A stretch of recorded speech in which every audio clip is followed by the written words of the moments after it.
هي ليست بطيئة في الكتابة، بل هي تتقحبن مع شخص آخر يا صديقي.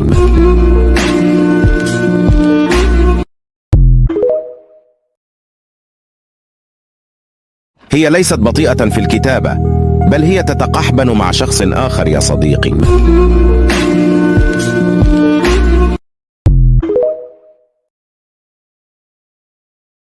هي ليست بطيئة في الكتابة، بل هي تتقحبن مع شخص آخر يا صديقي.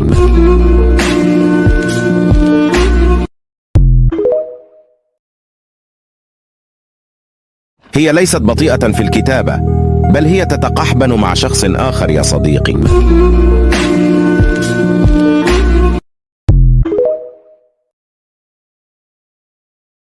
هي ليست بطيئة في الكتابة، بل هي تتقحبن مع شخص آخر يا صديقي.